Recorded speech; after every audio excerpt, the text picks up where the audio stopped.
Hello, and welcome to the final webinar in our series based on the new Oxford University Press book, Putting Purpose into Practice. We hope you have found the sessions interesting and inspiring. If you missed any, you can watch the recordings on our website, purposeintopractice.org. You'll also find the entire book available to read for free. The topic of today's webinar is Leading Purposeful Business. It will last for 1 hour, including a Q&A section at the end. Please submit your questions through the Zoom Q&A function at any point during the session.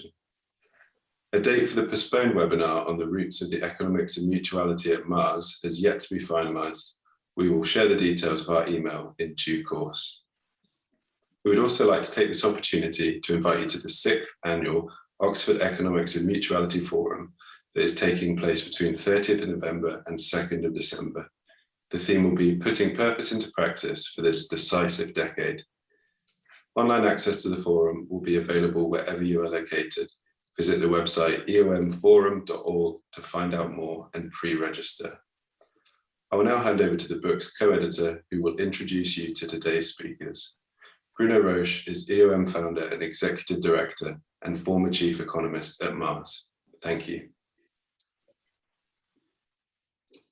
Good morning, good afternoon, good evening, everyone. Thank you very much for this word introduction, Nick. And I just wanted to say a few words to say that, yes, I am the co-editor of this book with my dear colleague and friend, Colin Mayer, who is the Peter Morse Professor of Management Studies at the Saïd School of Oxford, and is also the author of several books.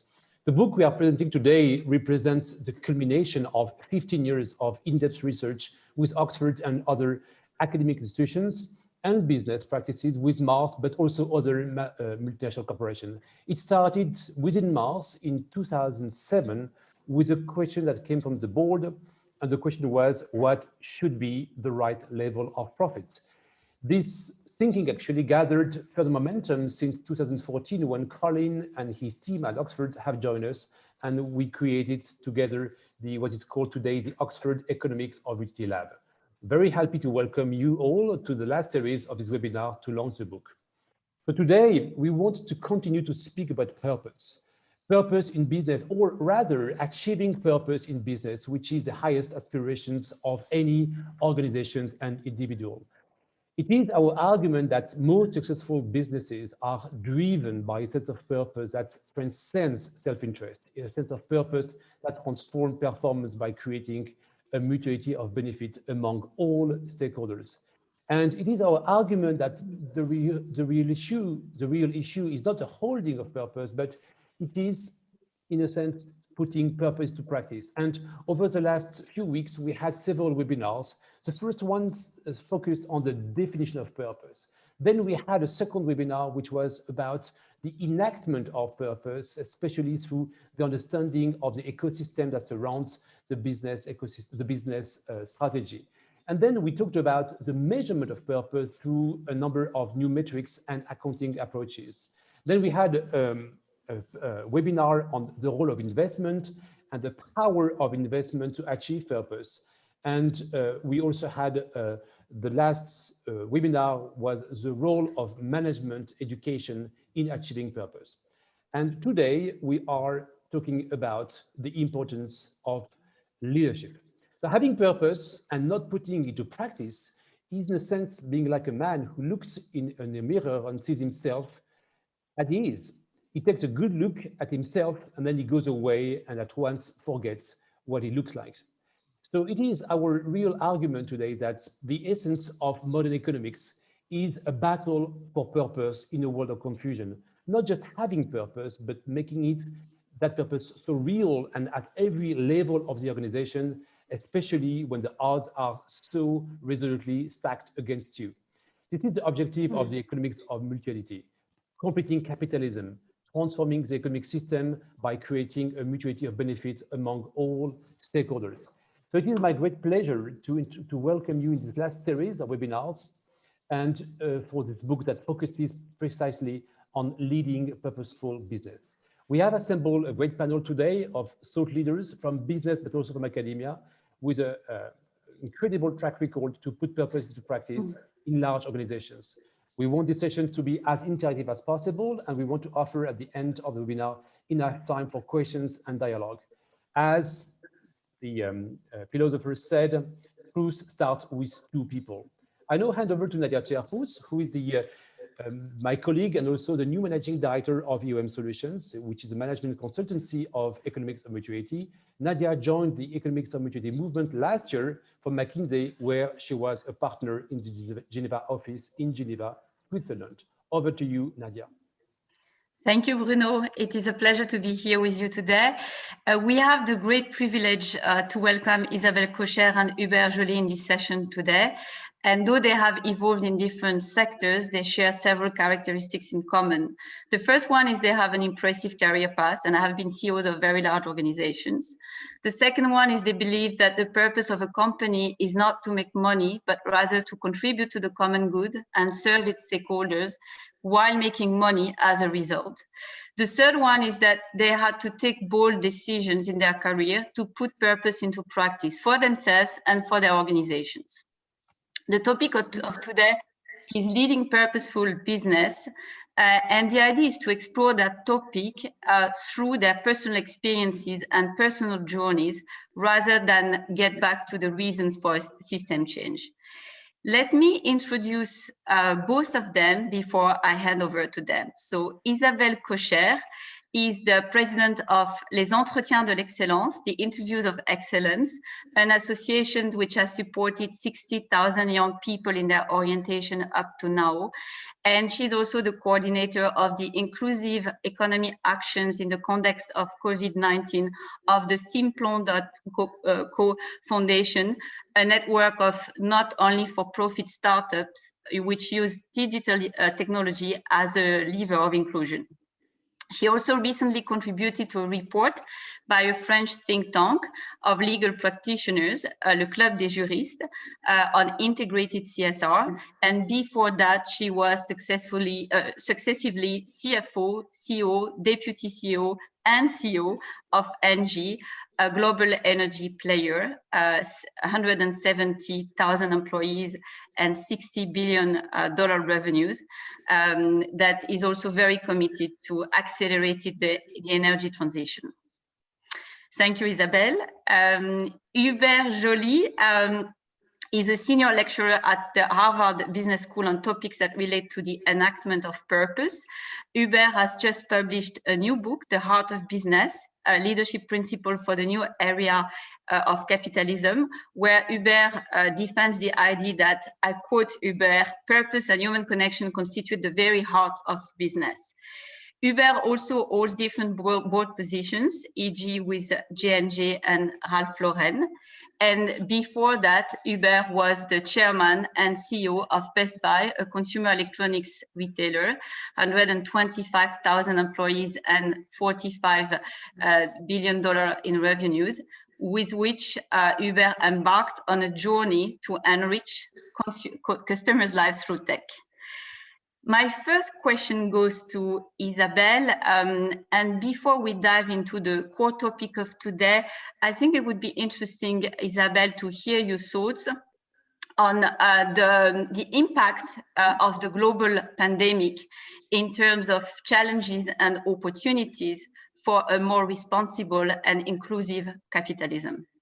Well, hello everybody, and I'm very happy to be here and to enjoy this seminar. And thank you, Nadia, for your kind words.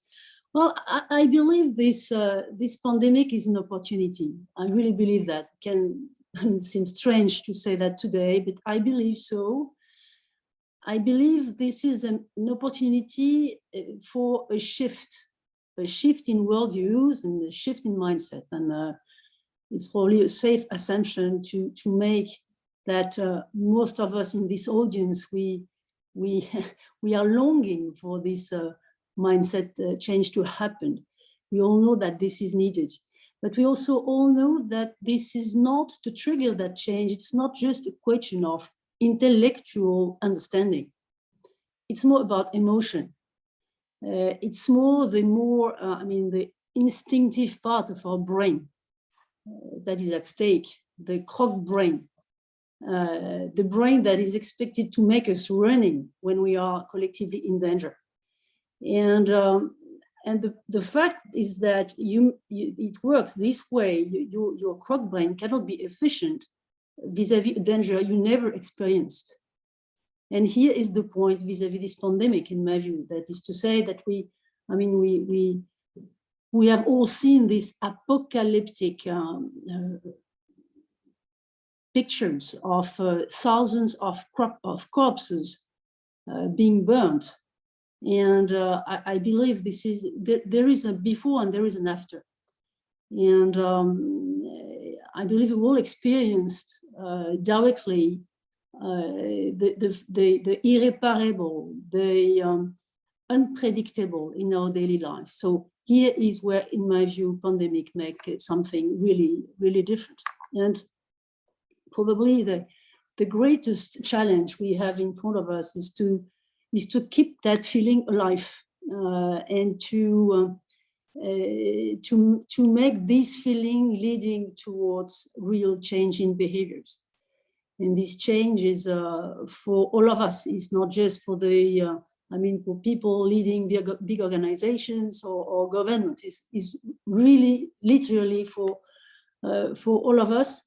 And it is, in my view, beyond compliance. It's not a question of compliance. It's beyond law, beyond regulation. That's funny. I'm not sure that's the right word, but impressive to see to what extent the law, the regulation is very far from what is needed. It's not forbidden for a company not to be 2-degree compliant, for example. Absolutely not. That's not forbidden for a company to avoid to pay decent wages to their employees. Absolutely not. So what is needed is beyond regulation. It's more something that has to be an internal decision for all of us. It's a movement from within, what is at stake, in my view. I remember a French advertising campaign. It was a few years ago, and it was against AIDS. I don't know if you remember that. Probably it was not only in France. And the campaign in France, it was "Le sida, il ne passera pas par moi." That is to say, AIDS won't develop or won't happen through me. And the parallel has, of course, a lot of limits, but it's something this kind we need today, something that is a personal decision to make. Well, this climate change, this planet destruction, these unaffordable inequalities, they won't happen through me. So here, I believe really the pandemic makes a difference. Thank you, Isabelle. I really like the idea of a bit of a personal wake-up call, that everyone somehow is also responsible for what's happening, and connecting that with our own emotions and feelings is certainly very important. And that's what I would love to engage both of you on, because I would like to, it would be great, I think, for everyone to hear a little bit your stories in terms of your own purpose journey, you, as individuals, as leaders of large organizations. How did you find your own purpose? What also learnings would you like to share? What worked, what didn't work, what was painful, what was easy? I think it would be great to hear you talk through that with your own words and own emotions. Yeah, Hubert, Hubert, if you can start, that'd be great. Thank you. And Isabelle, I so agree with you, right? Leadership starts from within. And there's a question in the Q&A about, legislation.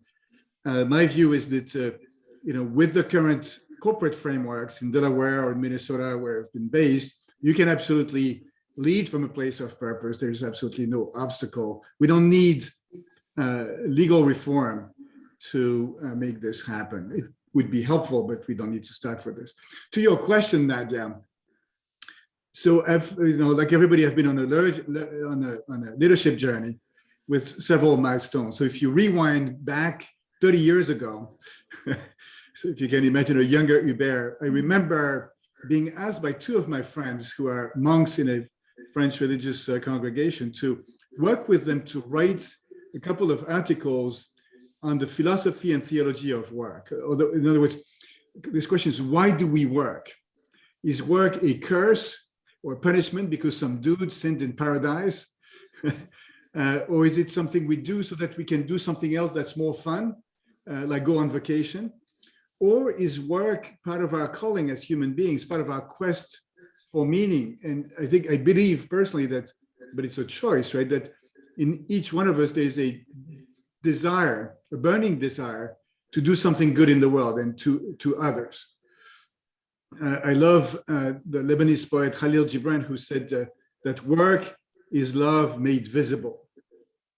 And so working with these two monks was a first step in my journey. Interestingly, at the same time, I was a McKinsey consultant at the same time, Nadia. No, nothing wrong with that, right? We can all recover. I learned from a client, Jean-Marie Descarpentries, who at the time was the CEO of Honeywell Bull. And he told me during a dinner, the purpose of a company is not to make money. It's an imperative, it's an outcome. It's more results. In fact, in French, profit is résultat, which means results. And you have to start with people, then customers, and then profit. And it sort of makes sense because if you see, which I do, a company as a human organization made of individuals working together in pursuit of a goal. And if you go back to the question of why do you work? Why do we work? Then again, of course, it's a choice, but you can make the connection, of course. Then the view is that the purpose of a company is to contribute to the common good. There was a third milestone. I'm telling you my life, right? You've asked, so careful what you ask for. So to quote David Brooks, about 20 years ago, I was at the top of my first mountain. I had been a partner at McKinsey. I was on the executive team of a major French company. So in many ways, I had been successful. I was at the top, some kind of top, but there was emptiness there. There was nothing, there was no meaning.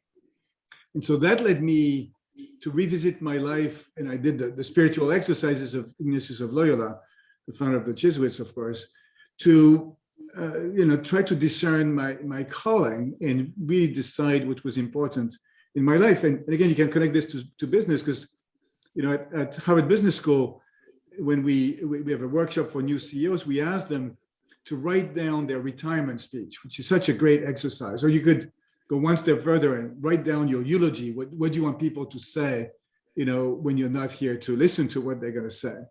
And then the last milestone was when I was at Best Buy. I will always remember this. So we had completed the turnaround. We were working on our next phase for the company, which was how do we accelerate growth? How do we define the kind of company we'd like to be? And over a dinner with my executive team, I had asked everybody to come with a picture of themselves when they were little and to share with each other our life story and what was critical in our lives, right? And I was struck by the fact that for 80% of us, again, it was to do something good in the world.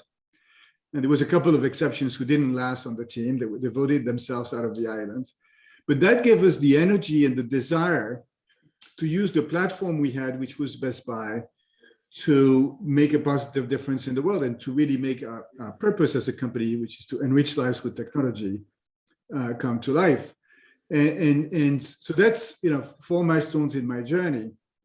You cannot disconnect this then from our journey as a business leader and the philosophy. So for those of us who don't live in the US, back in 2012, everybody thought that Best Buy, this consumer electronics retailer, was going to die. There was 0 buy recommendation on the stock. We were trading at about $11 or 2 times EBITDA. And now I think the stock, I haven't checked today, but I think it's around 120. So times 11 in 9 years is not bad. And the philosophy behind the resurgence of Best Buy, whether it was during the turnaround itself or during the growth phase, was 4 things. It was pursue a noble purpose, put people at the center and create an environment where you can unleash human magic, embrace all stakeholders in support of the purpose in some kind of declaration of interdependence, and treat profit as an outcome, which I think, Bruno and Colin, resonates with what you guys, the wonderful book you guys have just published. And of course, maybe we'll talk about it. Easier said than done. It's so easy to say, right? I just said it and it took me 30 seconds to say it. But moving from, saying it to doing it, and I hope we'll discuss, the challenges and what it means in practice. Because I think today, most people embrace this idea. And I think we're all fellow travelers on this journey of how do you make this happen? And I think we're just at the beginning of that journey. So that's my story, and I'm sticking with it, Nadia. Thank you, Hubert. And I would love, I'll get back to you, but I would love to hear you talk through one of the learnings, which is putting people at the center. We'll get back on that, but I'd love to hear also Isabelle's own journey. Well, I fully support what Hubert said. That is to say that purpose is something that progressively crystallizes. Is not like you suddenly one day you say, here's my purpose. Not this way. As far as I'm concerned, I traveled a lot in emerging countries between, I would say, 17 and 28. And probably it played, important role in my life. And my purpose is in one sense, is to make that we have no longer, on the one hand, the charities, and I met a lot of them, fantastic people, incredibly engaged, but with limited resources by design. On the one hand, and on the other hand, you have business that is garnering only nice and rich places. So my purpose is to make that we can channel the I would say the power. I dare this word, power meaning creativity, meaning innovation, the power of business towards things that are really, really important. And that's not by chance, probably. I worked for almost 20 years in a company that is specialized in water activity and energy production and distribution. And in ENGIE, this group, Nadia mentioned, became the specialist of water management and energy production for emerging countries, and taking a lot of risk for that, with a clear purpose that was to bring essential to people, and triggering activities in, it was mid-90s in difficult countries like Peru, with a lot of risk for people, really, really engaged company. And the point is that the fight against climate change really heated that business model, because ENGIE, in its effort to equip emerging countries, had become one of the most important players in terms of power production through coal and gas. And then one of the most important CO2 producer in the world. And I had the privilege as a CFO and finally CEO to contribute to the, let's say, the business model U-turn of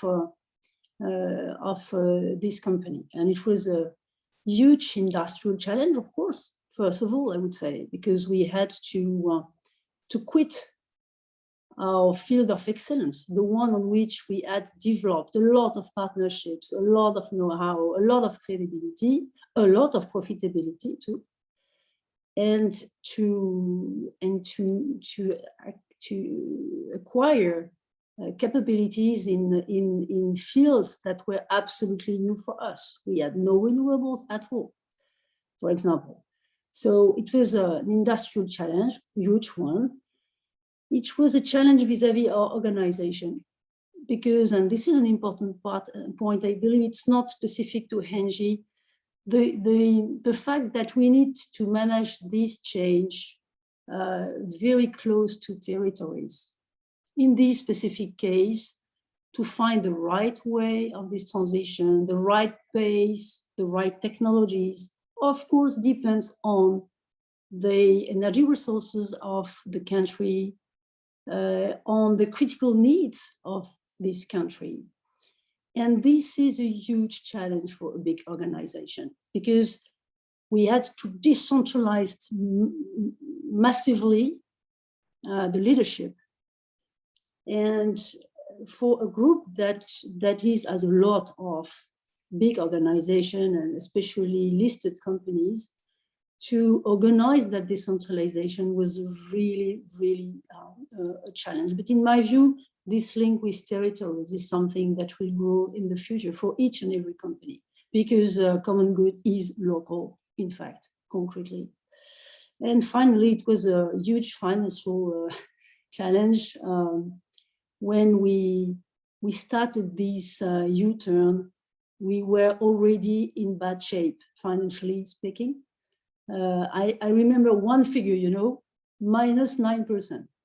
-9%, that the equivalent of what Hubert said. You had no recommendation to buy. I had minus almost 10% of organic decrease of earnings. And I had to even, make the situation more difficult by stopping activities on top of that. And concretely stopping coal, which was our most profitable business. So how did we manage to go back to a situation with, less debt, more profitability and growth again? It's purpose. It's purpose. I mean, if there is one thing, it's purpose. A purpose that was, able to gather people, to unite people, to make that everybody delivers more than expected. And I can testify that it works, let's say. And we delivered over 4 years, 50%. Isabelle, yes. Your video is off. Is it better? Now you're back. I'm sorry. So we delivered huge level of profitability for shareholders through the incredible engagement of people, because purpose, and getting from them huge support, people accepting to retrain themselves, to learn new businesses, mobility multiplied by 6, yearly mobility within the group, which gives you an idea of the, huge change within the company. So purpose is absolutely key. And just to complete that, the more your purpose is clear, the more you can empower people. If you empower people, but if the goal is not clear, it's a 360-degree move, and there is no longer any strategy. The more the purpose is clear, the more the vision is clear and concrete, the more you can empower. And this is really a lesson I can draw. Plus the courage again, because courage of people when they are engaged is just enormous. Thank you, Isabelle. And so to do this U-turn or this transformation that you both talk about, starting with purpose, as you also said, both of you, you need to engage people. You need to mobilize internally your organization. So my question is a little bit how, and Hubert, you talked a little bit about the meaning at work, and the fact also in your book, you mentioned a survey that shows that less than 20% of people are actually fully engaged at work. So my question is, how do we connect what drives people to the organization purpose to unleash this collective human magic that you're talking about? Yeah, and I'll try to share the experience we had. So back in, I think it was in 2016 or 2017. So we decided we were not a consumer electronics retailer, even though we looked like one, and that our purpose was to enrich lives through technology by addressing key human needs. So that's our purpose. So the question is, how do you make this come to life to a point where you're firing on all cylinders? So first step was to make our purpose, I think Isabelle said it, the cornerstone of our strategy, right? So we developed a number of very specific strategic initiatives. Like, for example, we went into the healthcare space, helping aging seniors live in their home longer independently by putting sensors in their home, under their bed, their sofa, kitchen, the bathroom, fall detection. And through remote monitoring, you can actually, provide a safety net for them. So it's a new business opportunity. Similarly, instead of just selling in the stores or online, if your need is too complex, we'll come to you. We have an in-home advisor program where, a bit like a designer, and we'll come to you for free, and we'll help. We'll try to understand what you're trying to accomplish, and we'll become a little bit like your CIO, your CTO for your home, which is a very different way to do business. So that was the strategic element. But still, to your specific question, let's imagine that the three of us walk into a Best Buy store, and we tell the associates in the store, we have some great news, a big announcement. Our purpose now is to enrich lives through technology by addressing key human needs. People are going to say, you're saying what? You want me to do what at 10 a.m. when I take my shift? It's corporate speech. And the turning point for us was when one day we did a training for all of the stores. We shut the stores down for a few hours on a Saturday, which when you're in retail, it's a big decision, right? And we, no PowerPoint presentation, no video. We had the store associates in small groups, 2 or 3 or 4, focus on 2 questions. One is share with each other your life story. So I was paired with a young woman. She had been in an abusive relationship with an ex-boyfriend. She had been homeless, and Best Buy was really a home for her.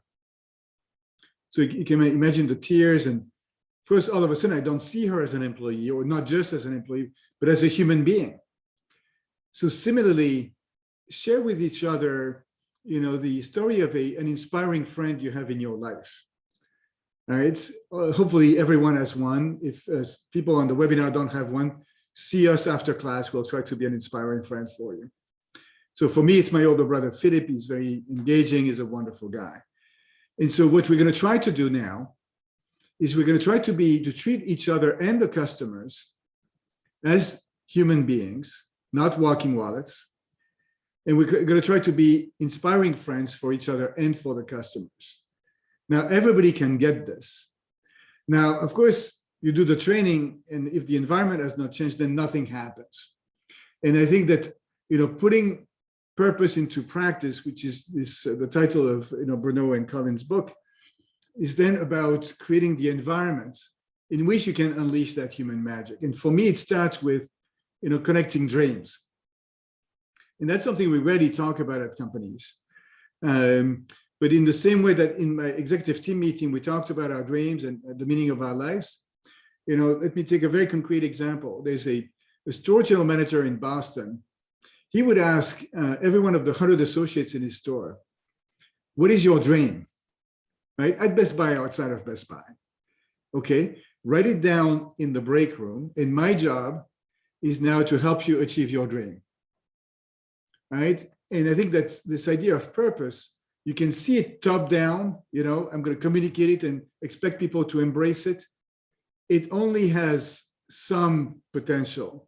What's much more powerful is you can also combine this with bottom up and have everybody write themselves into the story, which also means, in the book, of course, I go into much more detail about all of the ingredients, but it also means building an environment where there can be genuine human connections. So Nadia, our compatriot, René Descartes, famously said, I think, therefore I am. I think he's wrong. It's I am seen, therefore I am. If you can create an environment where every employee feel that they are seen, they're respected, they belong. I know there was a young associate in one of our stores who told me once, his life changed the day a manager recognized him and took an interest in him. And that led him to want to do his best and really contribute. It means about being vulnerable. Our head of HR, Cami, once shared with everybody that for years, she had suffered from depression following the death of her two parents. You know, Isabelle, how many senior executives share their mental health struggles? Nobody does this. We're supposed to be superheroes, right? Another ingredient that Isabelle talked about is autonomy, right? In the context of a strategy, pushing down decision-making and really unleashing the power of the human genius that exists in every one of us. There's a lot of details. Frankly, what I feel, and that's why I think, Colin here, the reason why I'm at Harvard Business School, is so much of what we learned when we were at business school or in our early years as a career, as executives, is either wrong, dated, or at best incomplete. And we need to reinvent leadership from a place of purpose and with humanity, where our role is not to be superheroes, but to create an environment where you can unleash human magic. And that's what creates extraordinary transformation and results. I hope I give you a glimpse of what we went through at Best Buy. It continues to happen. Thank you, Hubert.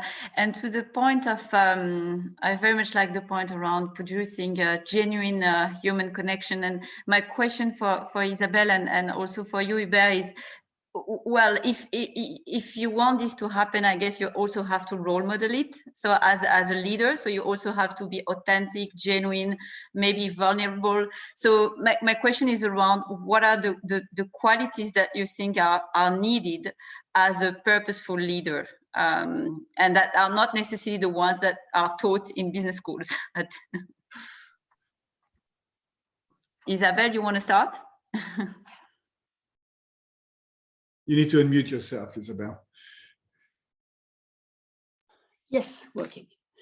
No, I believe that, as Hubert said, to be a leader, it is a visionary process. I mean, you need to organize the fact that everybody feels seen in the company and seen as a leader. A leader creates leader. In my view, a leader creates leaders and a community of leaders. When I started to transforming ENGIE, I sometimes took an image to make this project of transformation more concrete. I told people, look, we have to transform our group from a well to a school of fish. Meaning that, in my view, this is really the key of the success. That is to say, making that the majority of people feel being responsible of defining the strategy, not just implementing it. It's not delegation, it's empowerment. Empowerment. This word doesn't exist in French, which is a problem then when you have to explain that. But this is really the key. And then the leader, he has to be servant. The leader is not expected to know everything. The leader is more expected to see him or herself as really serving the company. And what is true for people is also true for organization. And one of my most difficult battle was to lead the corporate to behave as a platform of service, to support. And sometimes I ask people to represent the company. And when you ask people to represent the company, they put corporate at the top.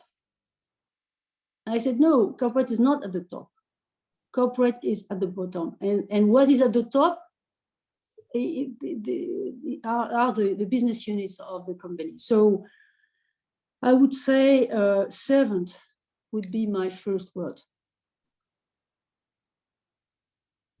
Hubert, you want to react as well to that? Yeah, no, I'm going to pile on. In fact, I would offer a contrast analysis. So the old model of leadership that many of us, grew up with was the leader as the superhero who knows everything, right? To your point, Isabelle, who's there to save the day. And unfortunately, is too driven by essentially power, fame, glory, and money, right? We probably know a few people like this. I think the new model, that doesn't work anymore. Let's agree. So the new model, I define it around 5 Bs.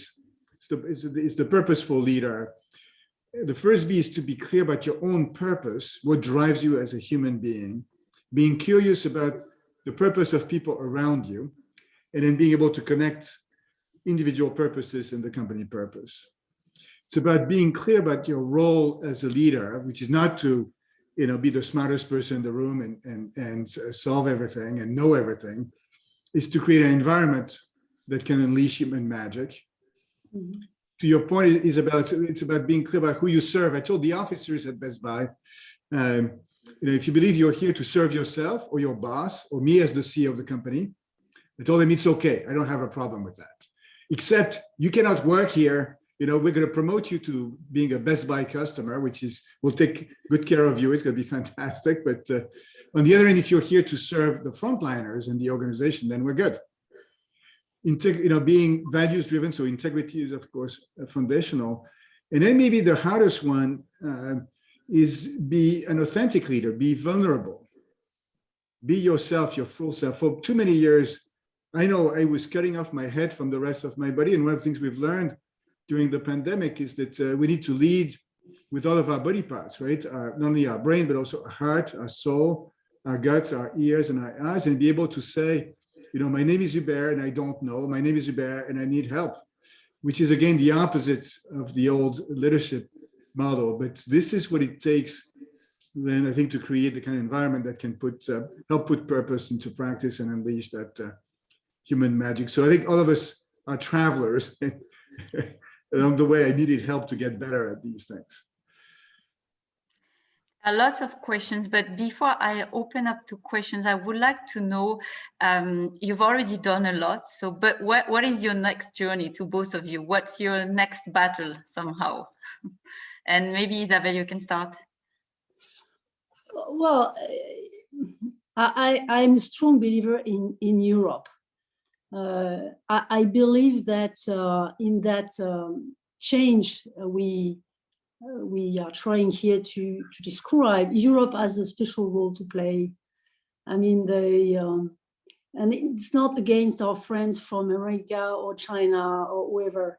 It's just that in our DNA, we probably can bring something different to combine with other forces.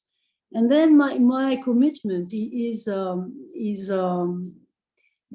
with this European dimension, I would say. And concretely speaking, I have decided to engage in education because I believe this is, and look what we are speaking about for the beginning of this session is a lot about education, training, education all along the life, of course. And that's a part of my commitment, and we could develop if necessary. And the second dimension of my engagement is to make that finance is a support for change. And in that journey that I really loved at ENGIE, the fact to get the support of long-term investors was absolutely critical. And I remember I spent almost 12 months discussing internally with the teams within the company, but also negotiating with long only to try to assess what was affordable for them, acceptable for them. I discussed only with the long only because by design, the shorts are not interested in you. In your strategy, if you bet on 3 or 4 years strategy, so they cannot support. By the way, I had nice discussions with them too, and they basically told me, "Look, you are probably right. You are probably right. Coal is not the future. So, but we come back when you finished, and in between, they of course they left, and you have to be prepared." You have to be prepared. You have to know that by design, your share price will start by a decrease, and significant one. But I had this alliance with the long only. They stayed. For some of them, they even reinforced their position at ENGIE, and they were right because at the end they got a fantastic return. But I mean, the more we have long-term shareholders acting acting as owners and behaving, supporting the company's effort, and being able even, if possible, to have a voice and to say, hey, look, I looked at this transformation, it is the right one. It is a fantastic support for companies. So I have decided to spend a big part of my time on that point. Thank you. That's very inspiring. Hubert, what legacy for you? My focus is to add my voice and my energy to, I think, what all of us are describing as the necessary refoundation of business around purpose and humanity. So I'm doing this in a variety of ways. So of course, the book I've written as a guide for leaders who are eager to move in that direction is one step. My focus on education. So at HEC Paris, I endowed a chair on purposeful leadership, and at Harvard, I'm starting to work on developing both an executive education program and a part of a course for the MBA on leading from a place of purpose and humanity. And then I'm coaching and mentoring a number of CEOs and senior executives who are fellow travelers on that journey. So really, that's the focus. Thank you. I will take a few questions. So the first one is David, who asks basically, how do we embed this human side that we're talking about in the way boards and executive committees interact? And I would add to that, even within each of them. So not just the interaction between the two, but the interaction within. How do we do that? I don't know if who wants to start.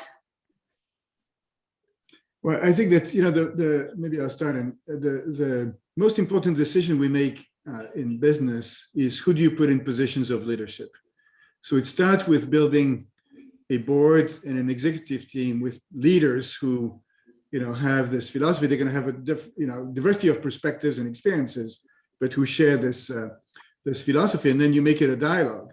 And when I always saw my board, was fortunate to be able to shape the board at Best Buy, recruit amazing board members who had their role, but we was never shy about being vulnerable. I did apply the logic of, start, if it's people, business, finance, start, the discussion around people, then business, then finance. In fact, on the Ralph Lauren board, where I'm also, during the board meeting, we barely talk about the financial results.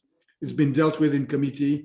And the bulk of the focus is people, and then where do you take the place? So again, within current legal frameworks, you can absolutely lead from this place of purpose and humanity, with everybody playing their role. The board has a role to play from a governance standpoint, and it needs to evolve. So for example, one of the things boards need to focus on much more today is culture. It used to be just who's in charge, who's the CEO, the strategy, and then compliance. Boards now need to get interested in culture, which means they need to get outside of the boardroom. You cannot see the culture in the boardroom. You need to travel, go to the field, go to stores or plants or facilities. So these are there's change implications. There is a question around, as leaders from Takura, as leaders, obviously you have, especially CEOs, you're actually quite busy. So how do you spare time to engage with your employees, even on a one-on-one basis, on a personal level? How do you do that? This is the most difficult, honestly. And in particular, because by design, people, when something happens, they go to the CEO, and it takes time to change the habits. And I spend my time as a CEO telling people who were asking me what to do in certain situations. Well, what do you believe yourself? You believe that? Okay, how can I help you? But at the end of my CEO mandate, I had more time, honestly, and my schedule was much less busy because progressively the habits changed. But this is a battle nevertheless, and especially if you are ambitious in your transformation, because you have to explain every day,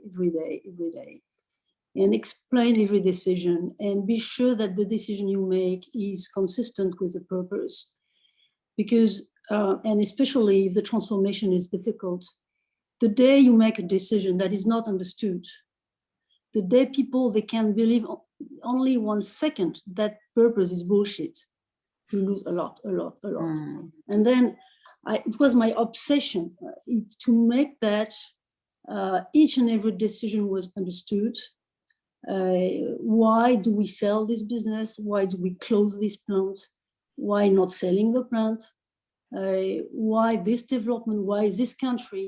It was really an effort and absolutely time-consuming one, but extremely important. So, but you're right, to manage time, to manage to save time, free time, or where you are just available for people with no appointment, just people knowing you are free and available. And I was in an open space with all the executive committee, and people, they knew that I was there, and they knew that they could come and speak. And there is also a question, I think that also relates to that point, because there's a question that we've actually touched upon a little bit around, you know, the how do you make sure that purpose is locally embedded and that it's not just top down, so that also it makes things easier in terms of connecting with employees, and they understand, you know, that purpose is not, you know, just BS, as if I may say. So I think there's something around, you know, a bit of a global maybe consistency with a very strong local relevance. So that's a bit the question is, how do you make sure that it's top down and bottom up somehow? Yeah, and I love this question, you know, and I learned so much about this. Even before we articulated our corporate purpose, you know, we would spend a lot of time with the people in the field. You know, at Best Buy, most of the employees are in the stores or in the warehouses and so forth, asking them this question: what drives you? Motivation is intrinsic, right? Raise your hand. I can see everybody. Raise your hand if you like to be told what to do. Okay, I'm going to bet, Nadia, that 0% of people participating in this seminar raise their hands. So you have to start with what drives you, and irrespective of the size. One of the beliefs I have is that size doesn't matter. Whether the organization is 100 people or 1 million people, it's exactly the same, because it's one individual at a time, one unit at a time. So the employees in a store in Des Moines, Iowa, or in, you know, pick your city, they get to create the environment. They have the power to create the environment and take a genuine interest in each other, in their community, and so forth. And so there is some strategic aspect of, you know, what is the purpose of the company? But the true magic happens if in the heart of every employee, they feel that they can be their best and they can do good things to other people in the context of the strategy. So it starts with the heart of every individual. We start with who do you put in positions of power across the organization. And Nadia, if I may, in the case I experienced, I would say the top-down component of purpose came after the bottom-up one, because I mean, we started really by local sessions, executive leadership sessions, and the first year we had 3 sessions like that in each and every country. And the question was very simple: what is the critical need around you that is not properly covered? What is it? And you can imagine that since we had 60 countries, so a lot of different things, because of course this is not the same in Senegal, in France, in the US, etc. And then we collected because I spent 3 times in each country, 2 days basically. So we co-created that, and then we put that together. And we draw from that a common point. And the common point is zero carbon, affordable. But you know, this is not the purpose. The purpose, zero carbon is something negative. It's a constraint you have to respect, to deal with. The purpose was local first, but we had, of course, to have a kind of common glue to make that there is a clear guideline for everybody. But for me, that is absolutely critical. It wouldn't have been possible to manage this U-turn without that. It's really, first of all, local. There's also a question by Charlie around, I remember that Hubert, you said basically nobody's born a leader somehow. So there's this question around, how do you become visionary? Is it something that you were born with, or is it something that you have to work on? What's your view on that? I would still say that all leaders were actually born at some point, but yes, we're not born as a leader. And I think it's our life journey. So it was also a question from Oksana around advice for the younger generation. Yes. So during the lockdown, if you cannot go outside, go inside. That's the idea of leadership from the inside out. So be clear about who you want to be as a leader. How do you want to be remembered? What difference do you want to make in the world? Spend time on that. And then, because the world we live in is full of challenges, right? We have this multifaceted crisis. Remember when we were flying on planes long time ago? When the oxygen mask would come down, we were told, put the mask on yourself first before you can help others. So as you go through this crisis, make sure you take time to take care of yourself, right? So whether it's meditation, physical exercise, journaling, having a spiritual director, a personal board of director, a coach, an executive coach, you get to choose, but it's you need to then continue to nurture this so that when you navigate all of these, curveballs and crises where there's no playbook, you can be guided by some principles that you can share with your organization. And then, to Isabelle's point, then people can use their autonomy to do what they have to do in the context of these principles. So it's really leadership from the inside out. Thanks. I don't know, Isabelle, if you want to say a few words as well. Well, I don't know if you can decide to be a leader, but you can decide to really try to do what is fair. That is a decision, not to act as the others and to manage to stay in the peloton, we would say in France, and in the benchmark, but to stand up and to say, well, I decide to do what is fair from my window, and whatever the risk, of course, then you can be trained to be a good leader. And my experience is that the more we take risk with people, the more we dare putting them systematically out of their comfort zone, the more they become leaders. So there is, really two sides. There are two sides: decision first, and then, of course, to train people to become really able to adapt and to train that ability to do what is fair. I want to thank you both for your openness, your frankness, and it's really it was a pleasure and a privilege, I should say, to have you both. I will let Colin Meyer actually conclude this series of webinars. Thank you very much. Thank you very much indeed, Nadia. This webinar series has sought to identify a new concept and way of doing business that addresses the growing failure of business to tackle the issues and problems that confront the world and the growing problems that business is finding itself in the midst of.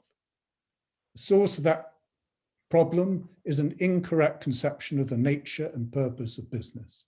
And that notion of redefining the purpose of business has lied at the heart of the Economics of Mutuality program and the book that we have published.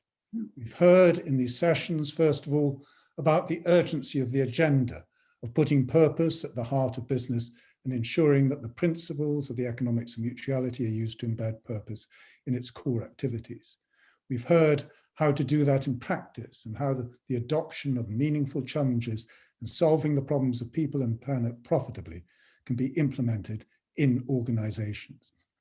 We've looked at the measurement of purpose, discussed how systems of standardizations of metrics are emerging and the implications of that for the adoption of purpose in business. We looked at the power of investors to affect change and the role that they can and should play in promoting purpose in business. We've heard about the significance of education, the importance of business schools in educating current and next generation of business leaders in what it means to lead purposeful organizations. We've looked at corporate purpose as a business investment model and innovation that offers the opportunity of creating a new investment class which yields both higher value and lower risk from those solving the problems of the world with the most significant challenges and issues. Finally, we've just heard two brilliant speakers talk about the vital role of business leaders in promoting corporate purpose, and in particular in recognizing and embedding the human element in business. We all want to feel a sense of fulfillment and meaning in our work and a sense of pride and achievement, not shame or blame. That comes from recognizing that the primary purpose of purpose is to create a sense of purpose in all of us so that we can all achieve the purposes we seek to realize. Isabelle and Hubert, thank you so much for an inspiring session today. In closing this webinar series, I'd just like to thank those involved in organizing the series. Nadia, you've done a brilliant job of steering us through them. I'd also like to thank Jay Yacoub, Beth Delaplane, Nick Gulliver, Gary in AV, and my co-organizer, co-editor of the book, and dear friend Bruno Roche. It's been a tremendous series with a remarkable set of speakers talking in informed and impassionate ways about the changes that are required. I hope that you've enjoyed the series and that you'll enjoy reading the book and that you'll be able to join us for the forum that we're going to hold at the end of November into the beginning of December. Thank you for staying with us for this series and all the best for the future. Thank you.